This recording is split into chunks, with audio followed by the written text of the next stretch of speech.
Hey everyone, I'm Ashes, And I'm Will. and And this this is is Ashes Ashes and and Will Will Do Do Disney. Disney.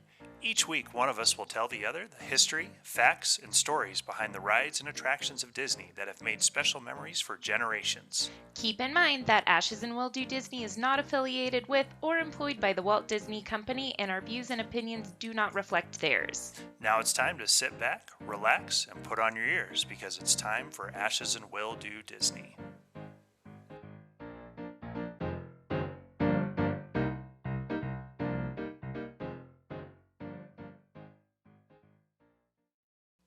Oh, hey there, Ashes. Hey, how are you? Good, good. We're back from the break in the mini episode, finally getting another full episode out there. I know, I'm excited. It's been a hot minute. It has been a hot minute, and of course, Disney things have happened in the meantime. We watched Turning Red. Loved it. Not as much as our middle kid, though.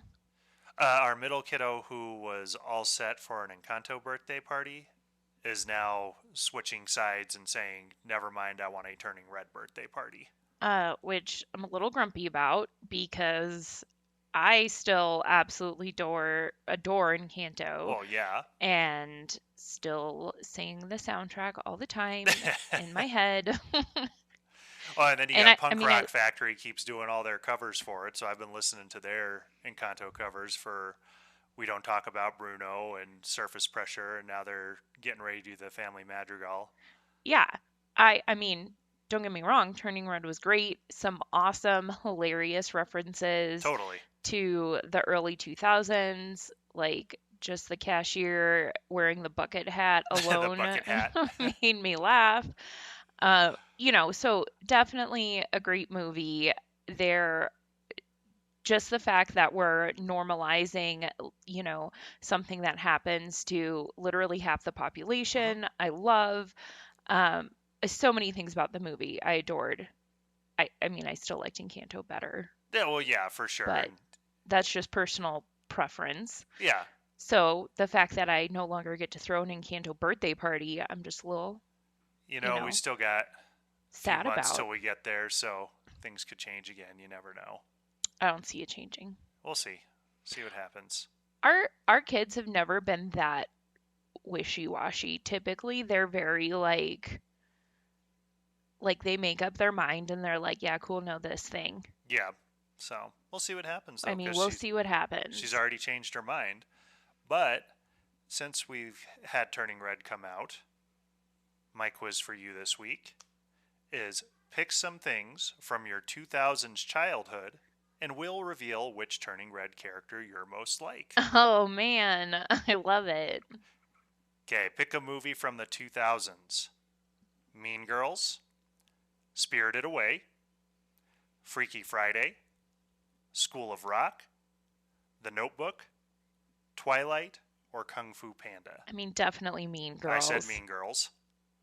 I pretty much wanted to tell you to stop after you said Mean Girls, You but have to give it the fair shot. yeah. Oh, P.S. You have to post this quiz because Sonia keeps yelling at me every time you don't post all the Yeah, I quizzes. know a lot of our listeners keep being like, hey, where are the quizzes? So I need to get better about posting them. So I Yes. will. Okay, keep going.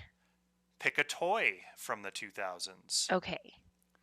Littlest Pet Shop, Okay. Silly Bands, My Little Pony, Webkins, Barbie, Furby, or Tamagotchi. I was really hoping you would say Tamagotchi. So Tamagotchi. Tamagotchi. Okay. I said Silly Bands just because when I was teaching, I used to be a teacher. A lot of the kids had silly Oh, I bands and they'd remember give me silly those. bands. They were like the little rubber band Yeah, bracelet I things was that were trying in to the like shape. think of what those were. Yeah, they were like in the shape of things, but then you just literally put them on your wrist and it took away the shape. But when you took it off, like I think I had some Harry Potter ones. Yeah, I did too. I was So, starting to panic though. I was like, oh my gosh, is Tamagotchi not going to be an of option? course it was. It's a Turning Red quiz, and that was a thing. All right. Pick a Disney Channel show from the 2000s. Okay. Even Stevens, Kim Possible, Wizards of Waverly Place, Phineas and Ferb, The Emperor's New School, Lizzie McGuire, or American Dragon Jake Long. Oh man, I'm not you. Like I literally didn't watch any of those. Um, I guess Kim Possible. Okay. I said even Stevens. I almost said American Dragon because I've actually been watching that with the kids recently. I mean, I didn't really watch any of them. So, All right. Pick a DCOM, Disney Channel original movie, okay, thanks. that was popular in the 2000s. Wendy Wu, Homecoming Warrior, Halloween Town, The 13th Year, Under Wraps, The Cheetah Girls, Smart House, High School Musical. Oh Lord, again, not you. I don't think I really watched any of I mean, I've those. seen all of them. Of course you have. I think I'm gonna go with 13th Year because I think it's more of like rom-com coming of age, right? So 13th Year was about a kid who basically discovers he's like a merman. Let's just go with Halloween Town. That's what I said. That one you've at least watched a couple times with the kids. I mean, by watched, you mean I sat on the couch and probably fell asleep? Then totally. Finally, pick a Britney Spears song. Toxic, Overprotected, Me Against the Music featuring Madonna, Circus, Break the Ice, Sometimes, I'm Not a Girl, Not Yet a Woman. Oh, Toxic all the way. Same. That's what Love I that picked. song. And you and I got the same one, Okay. even though we had a couple different answers. But you're most like Tyler. Tyler. That's who I got. I was not expecting that. Though you're just trying to get through the horrors of middle school like everyone else, your approach is not always in everyone's best interest. Oh Still, no. you have a good side deep down inside of you. I can see that for you. That's like embarrassing for me. Not in middle school for me, though. I was not a cool kid in middle school, and nor did I have. I wasn't mean to people in middle school in the sense that people did what I wanted. So, You're Tyler now, Will. I mean, I still wouldn't necessarily agree with that. Mm, Anyways, what you got for me this week? So, I I don't even know how I jumped down this rabbit hole. It tends to be how you do it, though. You come up with one idea, and then you just jump on down and come up with something totally Yeah, different. I don't even know what led me down this rabbit hole, but I somehow jumped down the rabbit hole of Disney princesses and villains. Okay. So yeah, not necessarily a ride, and I want to do princesses and villains. It's more about princesses because I couldn't find as much about villains as I wanted to. Okay. But it's kind of fun. And I will give a disclaimer right now for anyone who's going to listen to this episode, if they're listening with like younger kids and they don't want to ruin some of the magic. We are going to talk about a couple of the like behind the scenes stuff Okay. and some of the characters. And if they don't want to know some of the like behind the scenes things and have that kind of magical wall broken for their kids, then maybe not listen to this episode with their kiddos around. All right. So Fair nothing enough. nothing bad, nothing scary. It's just, Kind of takes away the the magical magic. part of it. It shows that they're more characters than actual people. So, yeah. Okay. Okay. People are often surprised to learn when they talk to me that I'm actually more of a fan of new Disney than old Disney. If you told 14-year-old me that I would have all these Disney tattoos and a Disney podcast, well, I would have had no clue what a podcast was, and I would have thought you were crazy. Because my emo self at that age thought Disney was all it was setting young children up for a life of unrealistic expectations. Don't get me wrong, I still loved going to Disneyland when I was 16 with my mom and my brother, and I will absolutely cherish that trip forever, and it was absolutely magical. However, I wouldn't have suggested Disneyland, otherwise I wouldn't have suggested Disneyland for our honeymoon. Mm-hmm.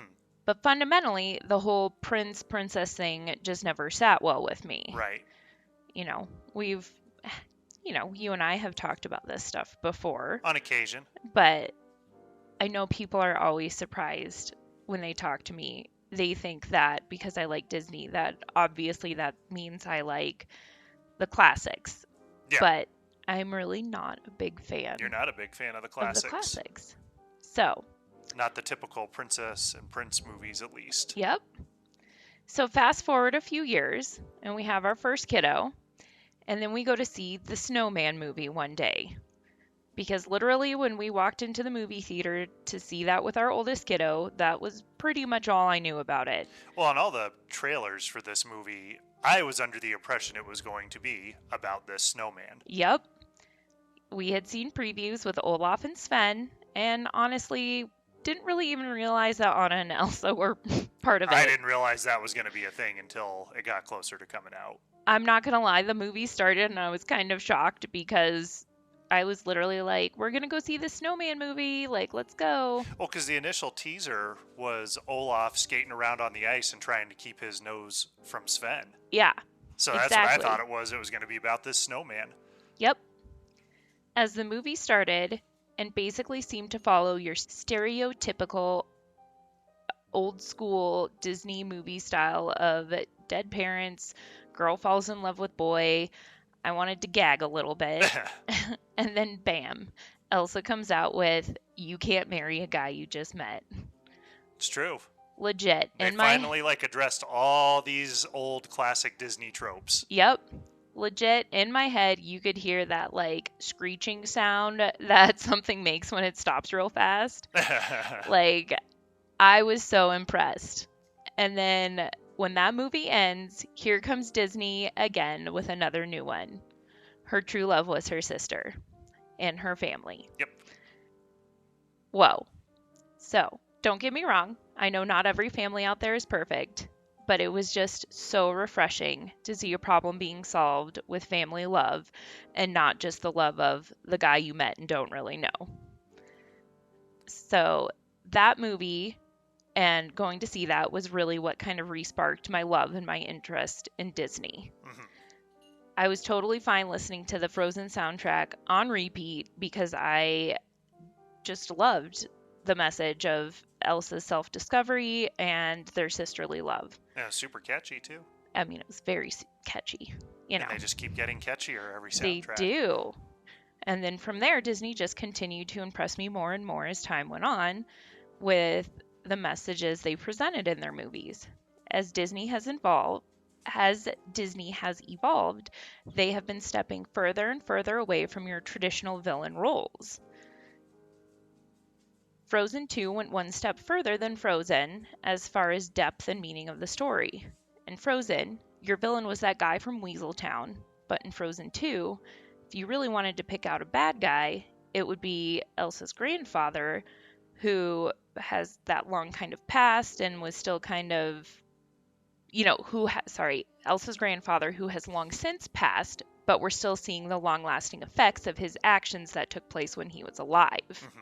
And the villain in Frozen 1 was not the guy from Weaseltown. He was kind of an antagonist, but it was Hans of the Southern Isles. Well, yes, Hans and, yes. The guy from Weaseltown, I would say, was more of a butthead, not a villain. Okay, so Hans and...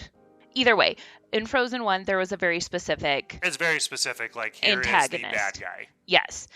In Frozen 2, it's more of a... These were the actions that kind of took place, yep. And now we're trying to undo actions that have taken place in the past. Now they're trying to deal with the consequences of those actions. It's not like one specific... there was still kind of a bad guy, but he's not there. He's not there. There was no physical entity that they had to fight, basically. Yeah. So Frozen 2 focused on righting the wrongs of the past and reuniting two different groups of people. Totally loved that as well. Yeah. I mean, unfortunately, that's not one that our kids totally love to watch over and over again, but it's still one of those ones that, as a grown-up watching the movie, I totally appreciate. As a grown-up, and I know a lot of the cast members from Frozen have said this too, I would almost argue Frozen 2 was better than Frozen 1. Oh, I completely agree. Absolutely. You know, I just loved the story Yeah. behind it. I loved the Frozen 2 also had not Sven. What's his name? Olaf? No. Kristoff? Kristoff, thank you. Kristoff was the one showing all the feelings Yeah. about wanting to get married Mm-hmm. to Anna, and that was also a very refreshing take on things. Yep. To see the guy being the one to be like, oh, man, I really want to get married, and it's not that Anna didn't or anything, He just but couldn't find a good time to get it brought up. yeah, it was neat showing that vulnerable side of a male character. Yep. You know, it's Super important to do that these days, too. absolutely. So, just again, new school Disney. So then we have Luca. Well, it may still be Boy Little Mermaid, which I can never unthink of You it that can't ever way. unthink that. It has a much more meaningful message than Little Mermaid did.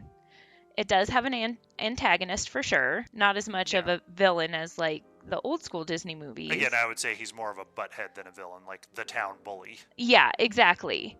But more so in Luca, there's just this overarching theme of xenophobia.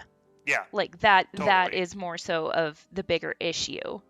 And even with that, the resolution of the movie isn't, oh, it's just wrong to judge someone who is different. Luca more so is reinforcing the fact that you have to love and accept yourself. Yep. Like it's not just like, yeah, it's wrong to judge others. It's also like a listen, you have to believe in you. Right. Like it's just really cool to see these and I'm like, this is what our kids are going to grow up seeing. Yeah. I love it. And then, of course, Inside Out, which happened before Luca, but just cannot forget that one, which I know is a Disney Pixar film. Yeah. But Well, and so is Luca. yeah, exactly. But cannot leave or Inside Out, out of this one. Inside Out just never gets the credit that it deserves from small children around the world.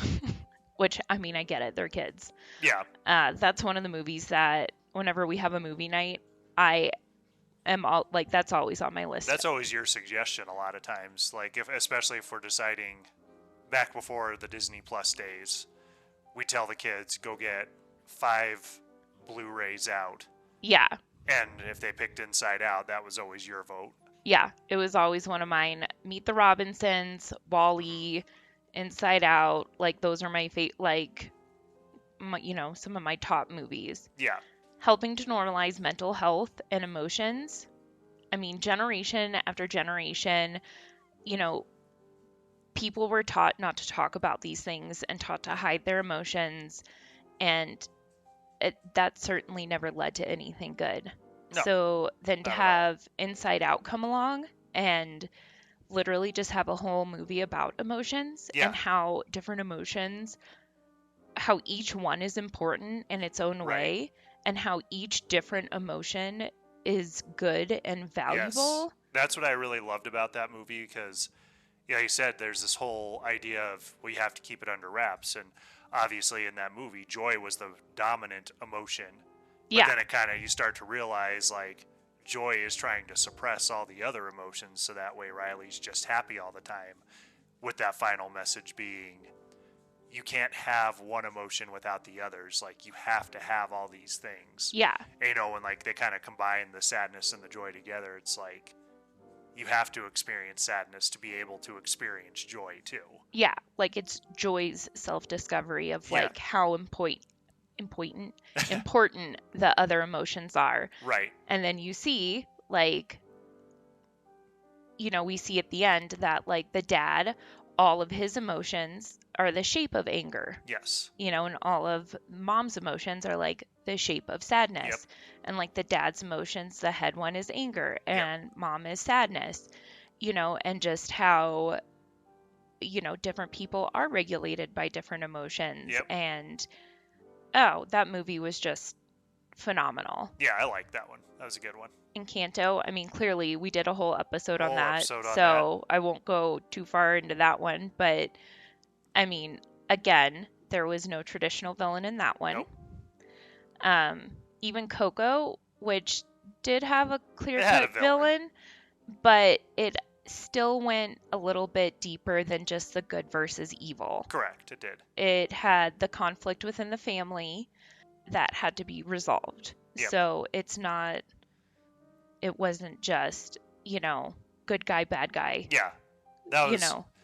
the overlying story was the good guy versus bad guy, or like finding out there is a bad guy even. Yeah. I would say that's the other thing about that movie is yes, there ends up being a bad guy, but it takes a long time to get to the point where there's an actual villain. Yeah, and you don't More of even the know focus it. is on the familial conflict. Exactly. And we would never would have known he was a bad guy had he not gone to see him thinking it was his Yeah, relative. exactly.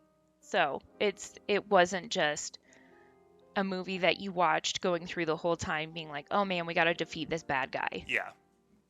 And then, of course, we have to mention Wally, which is, again, underrated completely, Sure. which I get it. There's not a lot of dialogue in that movie. No, not a whole So lot. I understand where the kids kind of lose interest sometimes in it. Yeah, because it's one you have to really pay attention to know what's going on, because there's not someone talking to tell you what's happening. Yeah. Zero's crunching her puppy food. If you hear crunching, that's Zero. If you hear crunching in the background, Zero's eating. Zero decided now is the good time to finally eat her breakfast. Yeah, that's her breakfast, so. It's 4:30 in the afternoon. But I adore Wally. Wally is another one I could put on and just watch over and over again. And I know that one was before Frozen, but that was one of the ones that also kept my love of Disney going. And it definitely was not a prince and princess movie. Nope. Even though you did have like the love interest. There was a romantic connection in it. Between two robots. Yep. I mean, I guess there was the ones between the two, the two people also, but mainly it was between Wally and Eve. It was mainly between the robots. And I am a little tree hugger at heart. I've said when I, grow up one day and retire that I want to work at Living with the Land in Disney. Yep. Epcot. But that movie. I'm doing whatever job they will give me. Yeah. That movie just goes so much deeper than any kid will ever understand until they get older. And even just growing, like our kids growing up in the generation they're growing up in versus like us, I don't even know if they'll truly understand the depths of that movie. Yeah. Anyways, that was just kind of like the evolution of like going away from the prince and princesses to kind of more of good guy, bad guy versus the deeper kind of and then Turning Red was the same. I mean, when I started writing this episode, we hadn't even watched Turning Red yet. Yeah. But it falls right in line with this. It's just nice to see reality. Yeah, it's nice to see problems that kids can relate to, that people can relate to. People can relate to it, yeah. Turning Red, there was no dead parents. Not one. There is conflict, and that's okay because nobody's life is without some sort of conflict. Yeah. And they worked through it, and it's great. Like, absolutely love it. Love seeing the things that kids can relate to. Not to say that I still don't love some of the, the prince and princesses and the magical feelings that they give people. Yeah. And I mean, our oldest literally dressed up in a princess costume for almost a year straight. Yeah. And that's how she went out of the house every day. I mean, there were literally points where we had to be like, no, you can't wear your Aurora dress to school. You can't be Cinderella at school, unless it's Halloween. Yeah. You can't wear this stuff to school. I know. But I mean, that's how she went to, Target with me because I was like, not worth the battle. Let's go, kid. Yeah. Don't get me wrong. I do still love a Disney princess in its own. I can appreciate it in its own right. My Disney princess is more of like a Moana or a Vanellope kind of jam. Yeah. But I can appreciate Disney princesses for, some of my very best friends in this world are just little Disney princesses at heart. Right, for sure. And I can appreciate them. So I decided to look up what it was actually like to be a real Disney princess. Nice. So I was like, let's see what it's like. So I went and I found an article from, of all places, Cosmopolitan. Okay. Not exactly what I would expect. And Michelle Ruiz from Cosmopolitan magazine interviewed a former Disney princess. Okay. And I wanted to read it to you. Okay. so you could see what it was like to be a real Disney princess. Now, mind you, any Disney princess interviews or anything that I could find about it was all older. I think this one, like, I think she was a Disney princess somewhere around like 2014 ish. Or actually, I think this article was written around then. So she was a Disney princess even before that. Okay. Clearly, anyone who's a Disney princess now is not going to talk about it right now. No. Like, they would not get to keep their job. No. So I will just put that Especially if they disclaimer. don't just say that it's all sunshine and rainbows. Exactly. Just put that disclaimer out there that, like, all those things, all these things that I'm going to read are obviously, might be 10 years old. Mm-hmm. What it's really like to be a Disney princess. A former Belle at Disney World talks about auditioning for the role, learning to love her character, and fending off creepy dads. Once upon a time, Disney princesses ruled your VHS collection. Today, they're royalty on the internet. But what's it like to actually be a Disney princess at Disney World? And then the Disney princess who they interviewed for this did it anonymously. What? I know. So she says, growing up, I was always the smart girl. I was valedictorian of my high school class, but deep down I always wanted to be an actress. There were no opportunities in the small town where I'm from until one day I was in college and a commercial came on the radio saying, "You could be a Disney princess." My best friend had just passed away 2 weeks before, and I was in a really bad place and wanted to drop out of school anyways. I went to the audition in my hometown in flip-flops and gauchos, so that alone I feel like dates it. And I was surrounded by musical theater girls stretching and practicing dance moves. I was completely out of my league. They taught us a cheesy dance. I remember a ballet move that was like holding a beach ball. I was pretty sure I was out because I'm a terrible dancer. But then they called my number. I was shocked. They sent me to hair and makeup and put a Belle wig on me. They had me read the part from Beauty and the Beast where Belle is talking about her papa. I could imitate her high-pitched voice pretty easily. The casting lady was like, "OMG, that was fantastic." She didn't even say that I was hired. She just went straight into, "So, typically we order contacts for our girls and makeup and make sure your roots are done." I later learned that you can't work at Disney if your hair isn't, quote, Disney standard. Part of that was no roots. They handed me a piece of paper and said, "In order to get the relocation package, you have to move to Orlando by the end of the month." So I dropped out of college and went to Disney World. Wow. To start in any character role, you have to go through training for the fur characters, like Goofy or Mickey. I did know that, actually. Yep. I did Chip and Dale for 2 weeks, and it was really exhausting. The costumes have no ventilation, and you sweat out a ton of water in the Florida sun. There are certain heat indexes that allow for shorter sets out in the park, but some people pass out because it's so hot inside the costumes. I learned that the fur characters hated the face characters, the princesses and princes who show their real faces because the face characters make more money. Back at home, I was working at 7-Eleven making $11.25 an hour. At Disney, when I started, it was $7.15 an hour with a face character premium of $2.50 an hour. So, $9.65 an hour. Not great, but you go through the whole training where they show you all these mushy videos about Walt Disney and his life just to make you feel like, "OMG, I really love this company."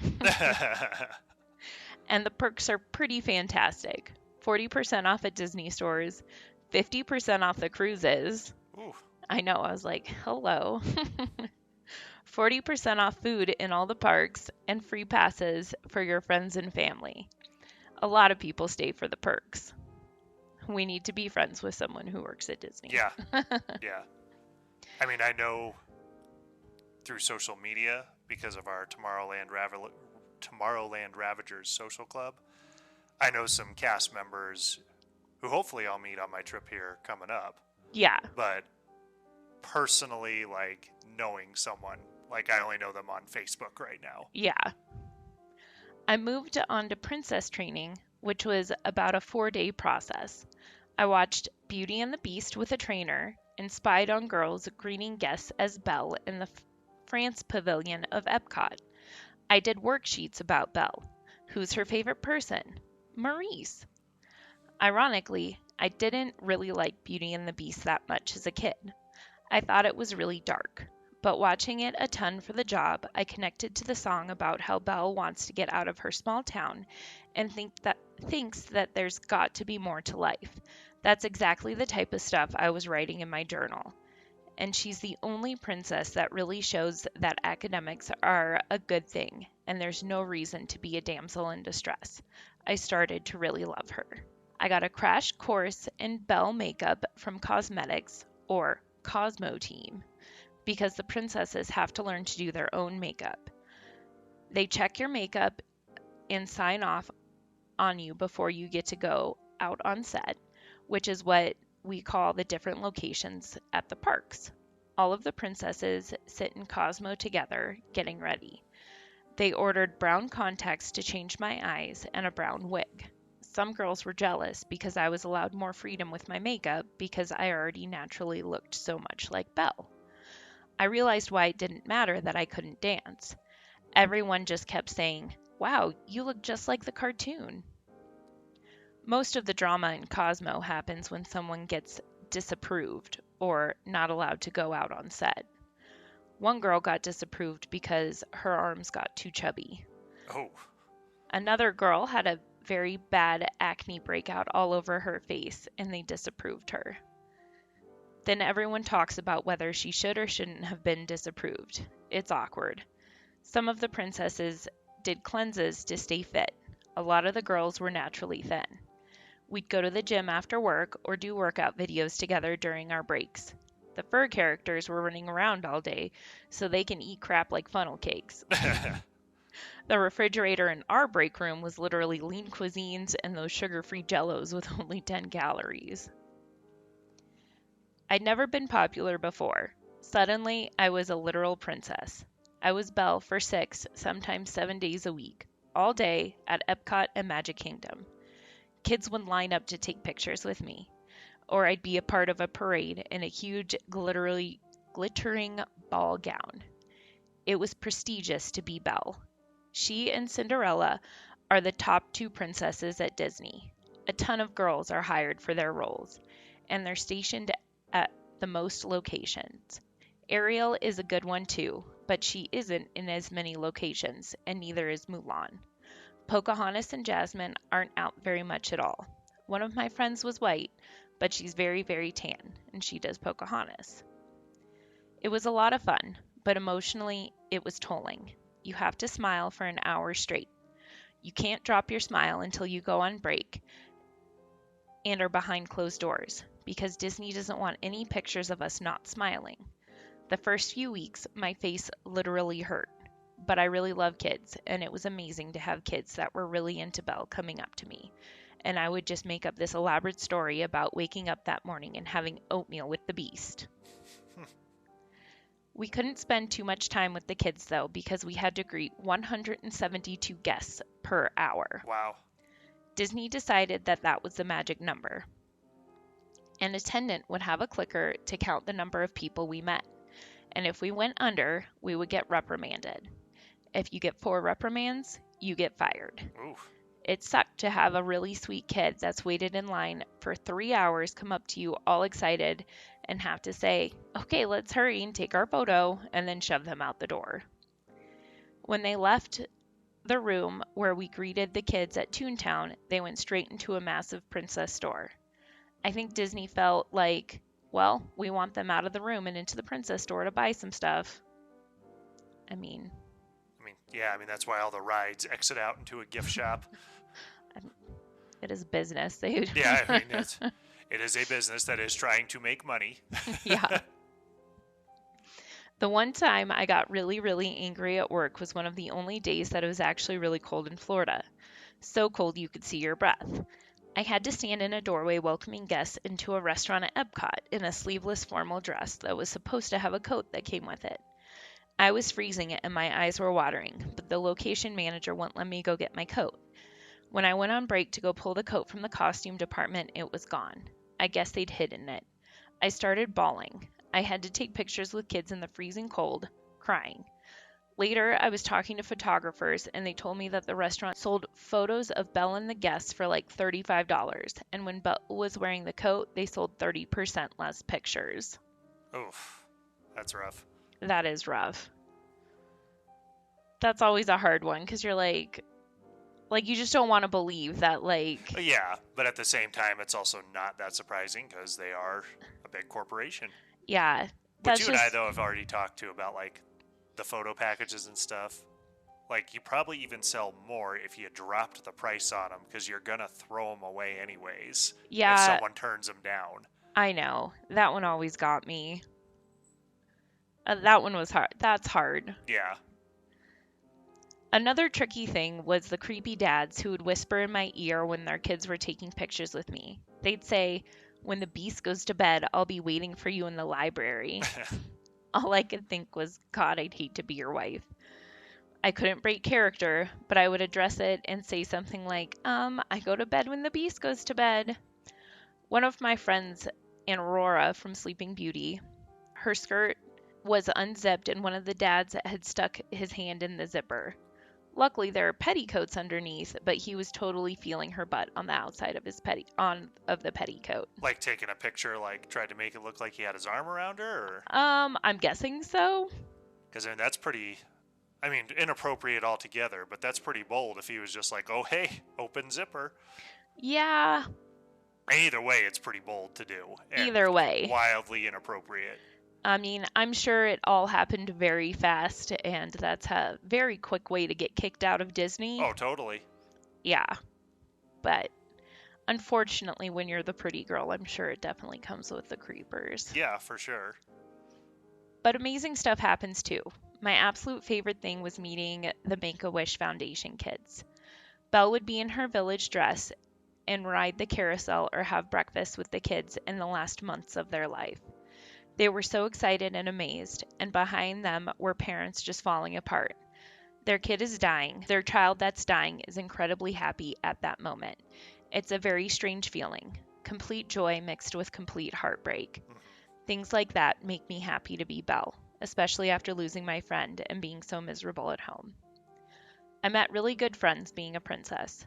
We came from all over the country and had no one, so we all bonded really quickly and really strongly.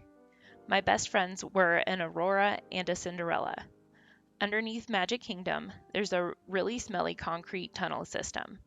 We would walk through the tunnels joking that we were like the three mean girls, just Cinderella, Belle, and Aurora marching down the hall. Also, those tunnels down there must truly smell awful because literally every time I think we've ever read anything about them, that is literally how they're described. Yeah. Yep. And I mean, the way they initially talk about it makes it sound like this magical underground tunnel. But honestly, the way I've heard it described in any way, like, I just picture, like, literally walking through, like, sewers almost. I You mean, know? I guess I kind of envision it as like tunnels underneath like a stadium or something, Yeah. but they just must smell bad because I literally think everything describes them as smelly. Yeah. Pretty much. We weren't finding romance at work because most of the guys were gay. I don't remember any specific gay romances, but I'm sure there were. Prince Charming might have been hooking up with Prince Eric. My roommates were gay and dancers at Animal Kingdom. We spent many nights hanging out in our apartment watching classic Disney movies like Dumbo together.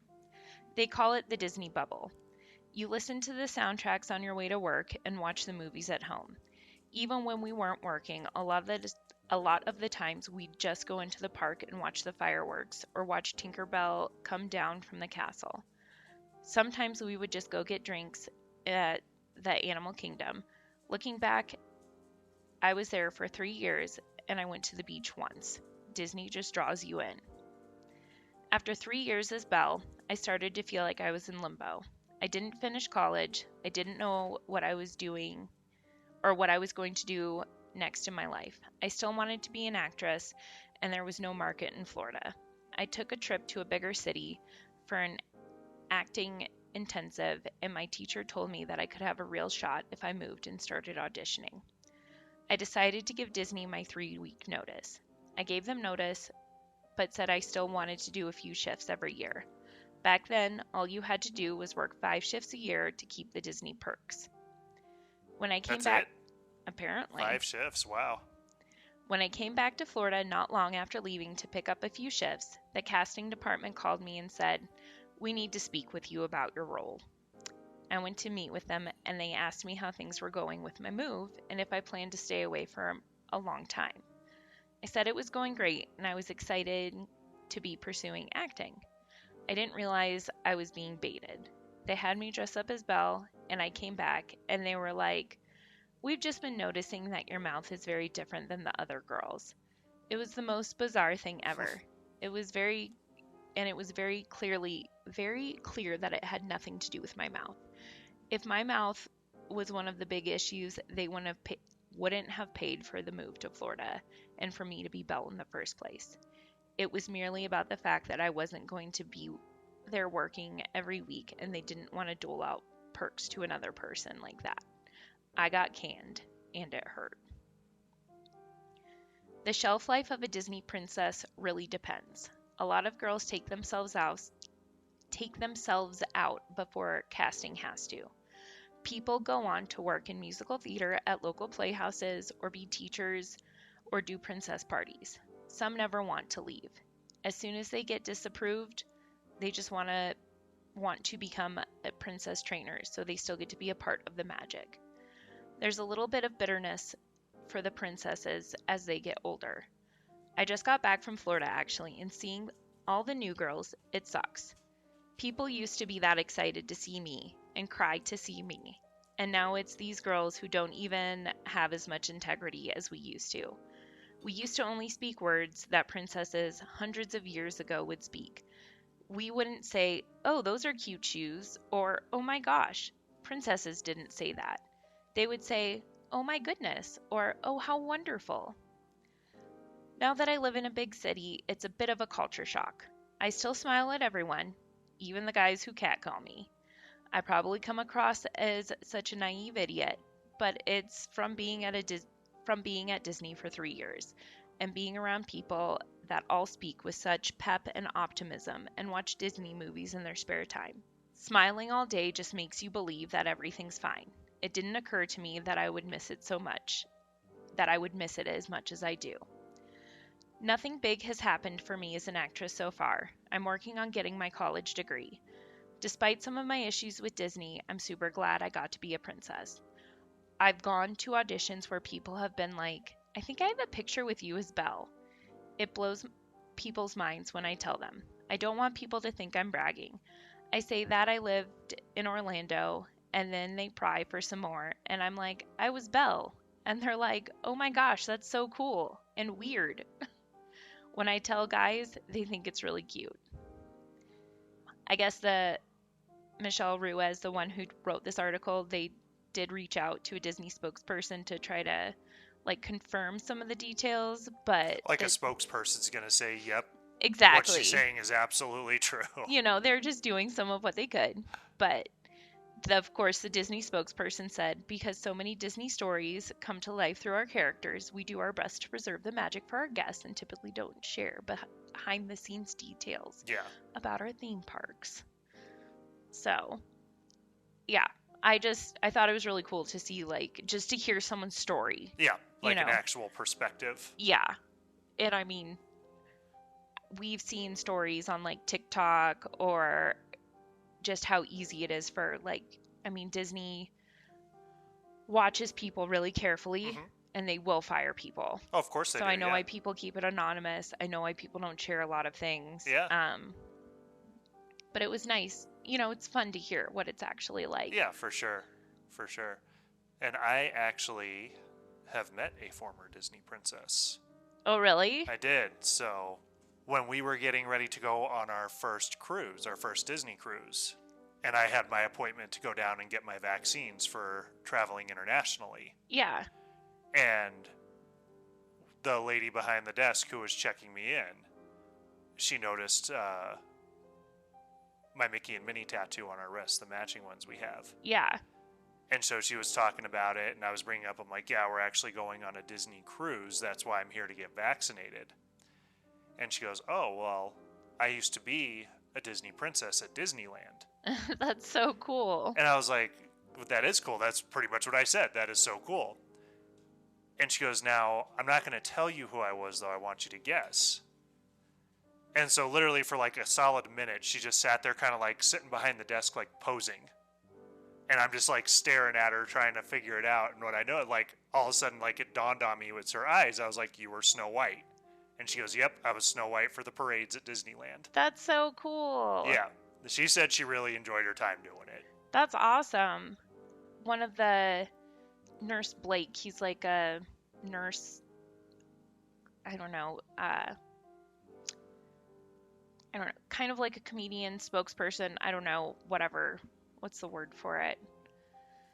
I don't know because I don't know what you're going to talk about. I don't know. He's just social media guy who gets paid to be on social media. Social media influencer? Influencer was the word. Nurse Blake. Influencer. Anyways, he used to be Peter Pan. Okay. So I've just seen things. I follow him on like Facebook and stuff like that. But I've seen things where he's, briefly kind of mentioned that he was Peter Pan, and people have posted pictures with him as Peter Pan at Disney.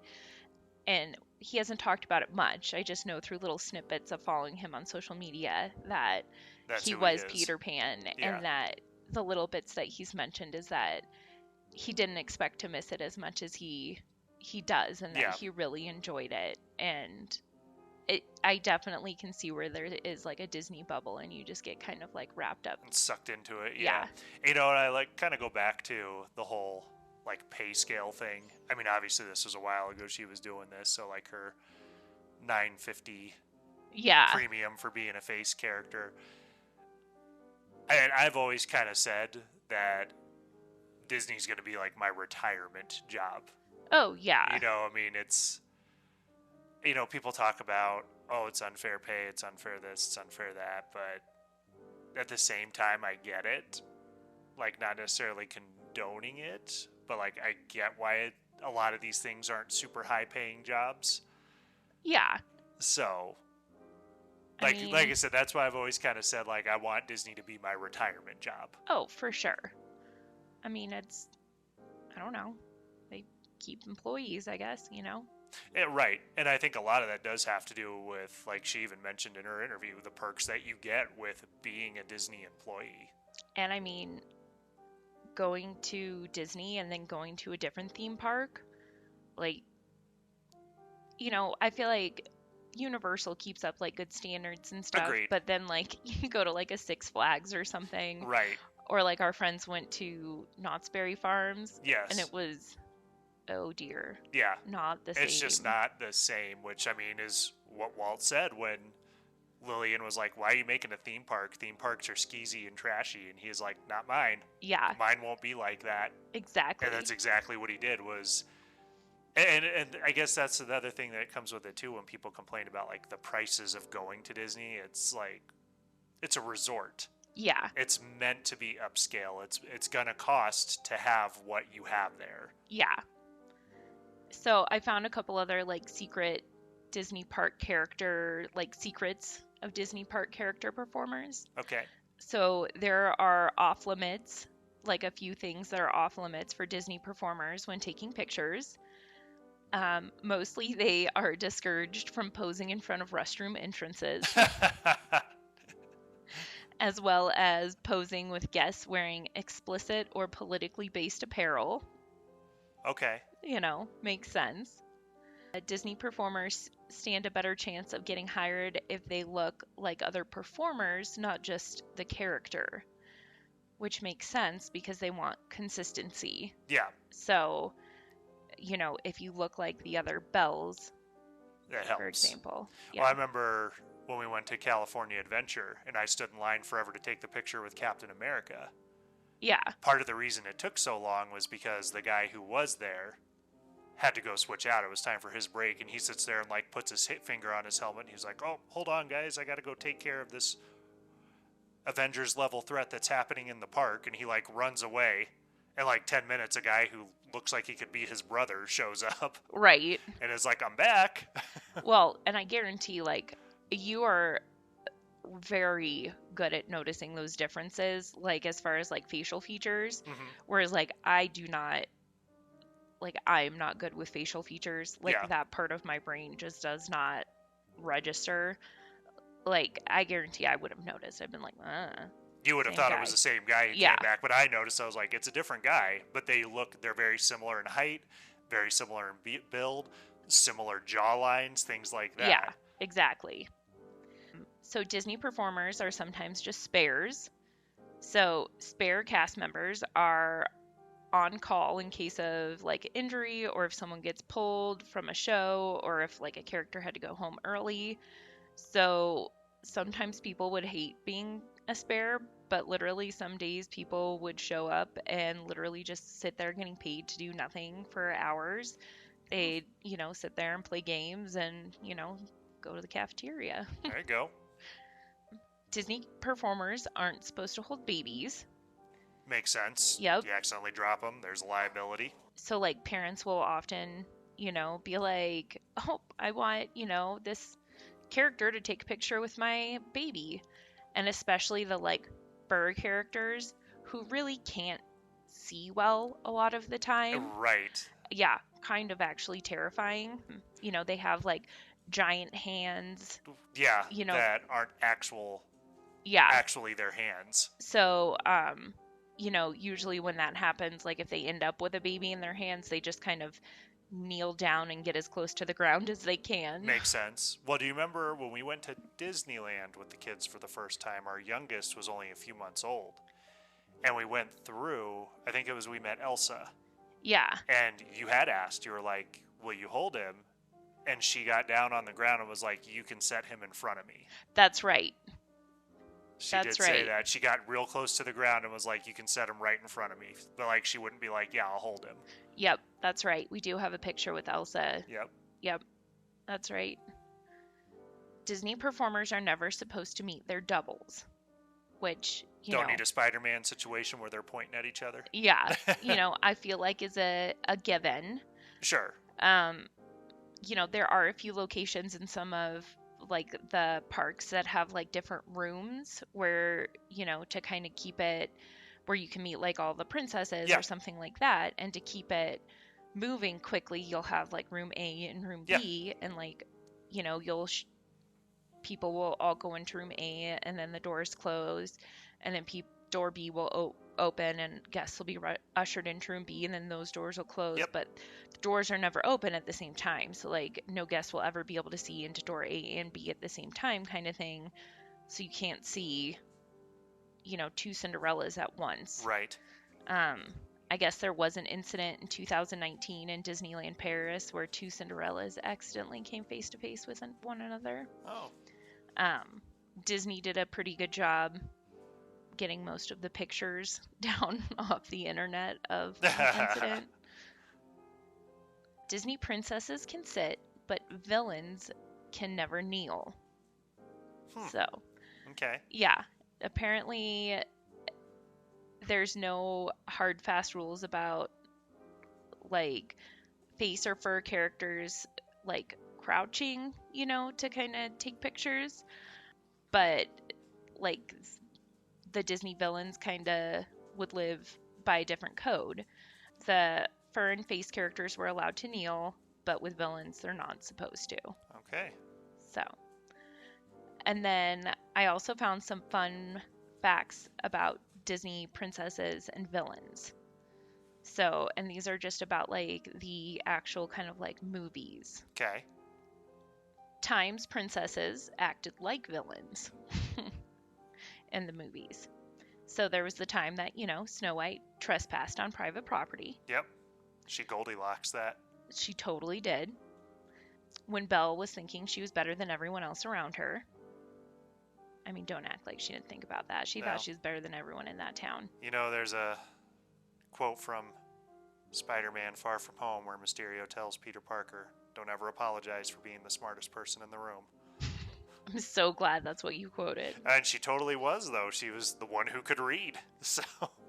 I mean, clearly other people could read, otherwise there wouldn't have been a No. bookstore. Okay, let's flip that. She was the woman who could read. Maybe other women could. But they didn't do it for leisure. They didn't do it to be educated.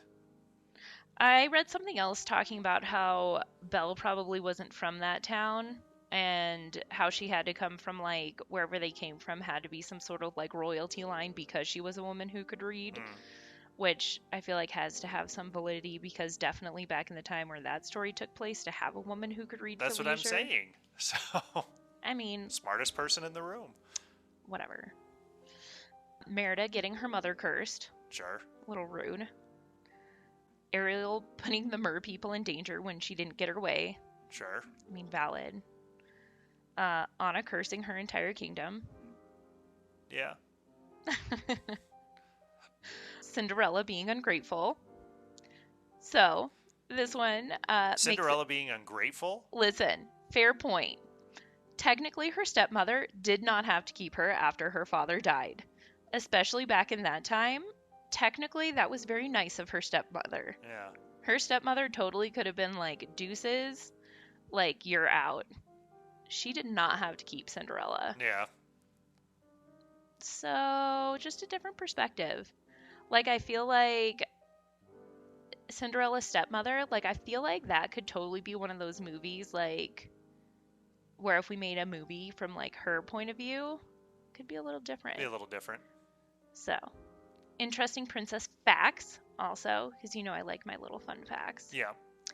Mulan has the highest body count of any Disney character. I mean, she fought in a war. I mean, yeah, but I think that's cool. I mean, not the death, but, you know. Good to know, I guess. Fun trivia fact. Tiana was one of the only Disney princesses to defeat a villain herself. Yeah. See? Yep, she did. That's why you like her. New software was designed specifically for Moana's hair. Okay. Which, watching like a Pixar story and everything like that, you know, with each of those movies that have come out, like that new animation, it keeps getting more and more detailed. Pushed and pushed, you know, further with every. I mean, even in Encanto, like there's a point where, like, you can even see the hairs on the back of Luisa's neck. Oh yeah, the threads in the clothes, yeah. Like it's amazing.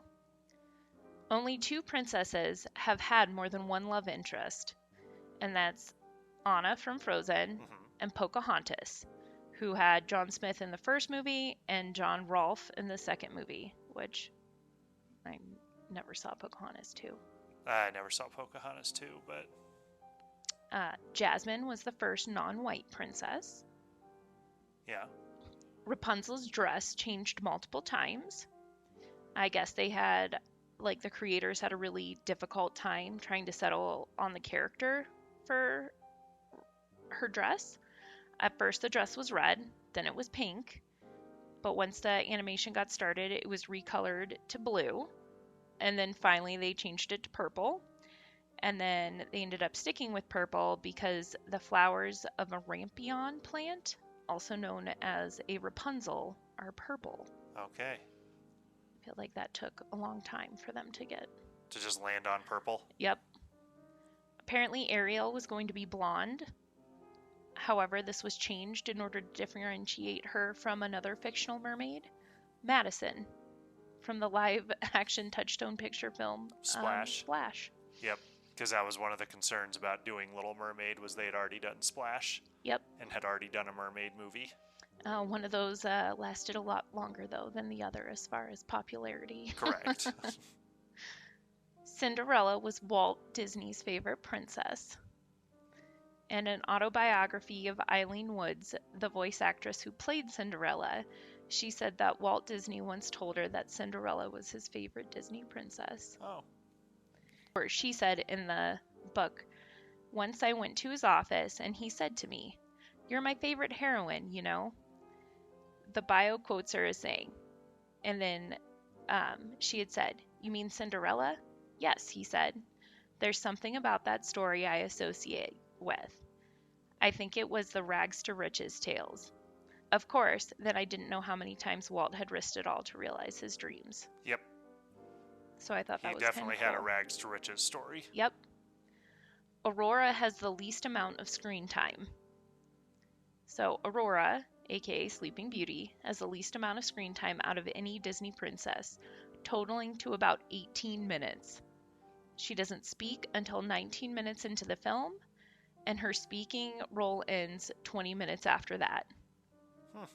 So, And then she goes to sleep. yep. And then I had to get a few interesting villain facts. I tried so hard to find like a day in the life of a Disney villain. Just couldn't find it. Could not find anything. Either no one talks about it or, I thought it would have been fun though.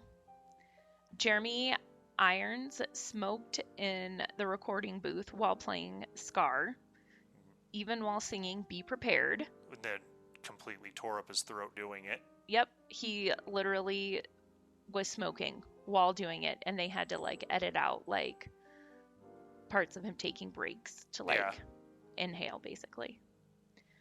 Walt Disney wanted to show Bambi's mom's killers being burned to death by the fire that they accidentally started.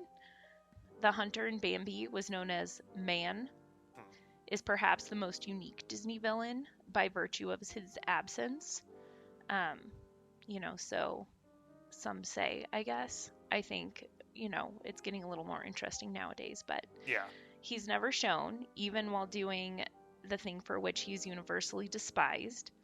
And that wasn't always the plan, though, as Walt himself wished to depict Man and give him a gruesome ending.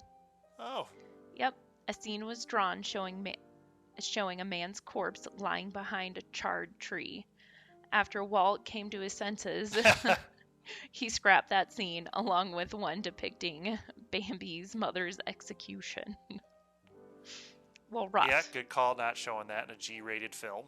I know, I was like, I already feel like Bambi's pretty rough as is. Yeah. Hades was intended to be a more serious villain, played by Jack Nicholson, but Disney rewrote the character when he asked for too much money. Nicholson was offered somewhere between $500,000 and $1 million, but wanted $10 to $15 million and 50% of the profits from Hades merchandise. Good Lord. Yeah. So, the role then went to James Wood, who was fast-talking and wisecracking, so they rewrote the character, which I love the way it turned out. Yeah. Cheech and Chong were supposed to play the hyenas in The Lion King, but refused to work together at the time. I was like, they got one of them. Yep. So Cheech is in there with Whoopi Goldberg and Jim Cummings. Mm-hmm. But yeah, however, at the time they had a falling out. I mean, now they're friends again, I guess. Yeah, but, which they kind of make fun of that in a Simpsons episode where Homer becomes the new Chong. Because Cheech and Chong have a falling out. Jafar's villain song, Humiliate the Boy, was cut for being too cruel and possibly too personal. Oh. So Jafar was supposed to get a full villain song. And instead of the minute long like Prince Ali reprise, like that's in the film. Yeah. So Disney kind of played around with like multiple ways to do the humiliate the boy, like, which was kind of like Jafar's part of it, but it just basically went too far, and it was just considered too cruel. The writer of The Beauty and the Beast based Gaston on various guys from her own failed relationships. Ursula was drawn with 6 tentacles because 8 was too expensive. She's also got 2 arms. So I feel like that gives the 8. I mean, I guess, if you count those. Yeah, I do. Okay, fine. Logic. Whatever. She was also modeled after Divine, a drag queen from several decidedly not G-rated films. Okay. Yep. that's all I have. But I just have to say, I do love Disney. I like Disney princesses. I do like them. Yeah. I just, and I do admire the classics for what, like, I mean, we had to have yeah, them to get we where had we're to at have now. them. And those stories, like, I get it, are written in a time where the world wasn't always the way the world is. Yeah, and a lot of these things too were based on fairy tales that had already been written. Yeah, Like they weren't Disney's original ideas, they were adapted by Disney. These were stories that were already written. yeah. And women are looked at and treated differently, a lot different than Mm-hmm. they were, 100, 200, 300 years ago. So I totally, I totally get it, totally appreciate them. I just, I just really like, I don't think that they would translate as well today, essentially. yeah, Or at agree. least not without revamping the story a bit more. Yeah.